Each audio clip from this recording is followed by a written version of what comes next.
Right now, New Yorkers and people visiting the city have to show proof of a vaccination to eat indoors, go to live events, or even go to the gym.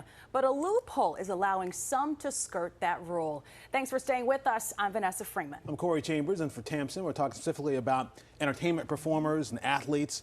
So while every guest is required to be vaccinated inside MSG, whoever they are, they may not have to be if, say, they're on stage. Yep. State Senator Brad Hoylman is on a mission to close that loophole. He joins us now via Zoom. Senator Hoylman, thank you so much for being with us.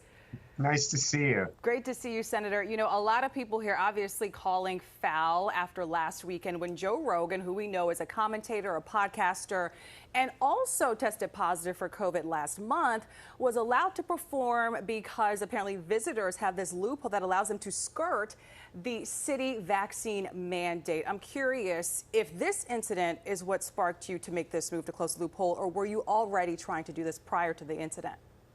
Well, I was aware of it, and the double standard is just astounding and really infuriating, considering that fans, spectators, folks who go to the theater or see live performances all have to show proof of vaccine.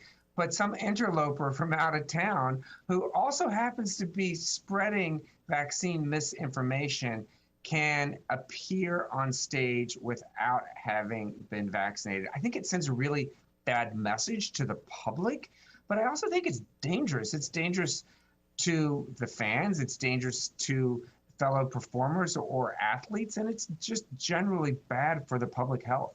I'm actually kind of I'm confused now because this loophole, was this something that was put in intentionally, or was this one of those oops, didn't realize that was there kind of things?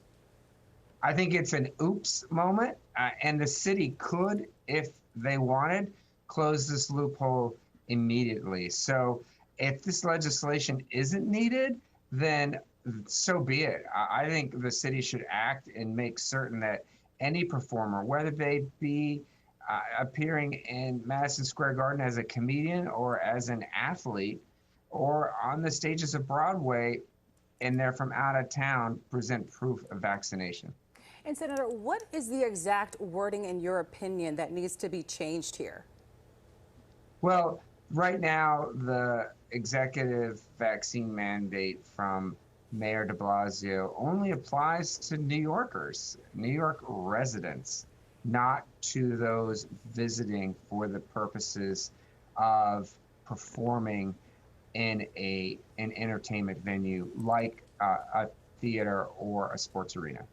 Okay, well, so why don't you just then ask the mayor to change executive order rather than trying to get this whole bill through? Well, we have, and that's— He's not taking your calls? That's part of the point of legislation. The mayor has said that he doesn't think it's a loophole. We disagree, which is why I've introduced this legislation. And what is the process here, Senator? What happens next, and how long before this is up for consideration? Well, right now, I'm collecting support from my colleagues in the Senate and hopefully in the Assembly too. And we'll proceed with this bill, get it on the floor as soon as we reconvene and take a vote. If the city won't act, then I think it's incumbent on the state to do so and force the city to close this out-of-town performer loophole that allows vaccinations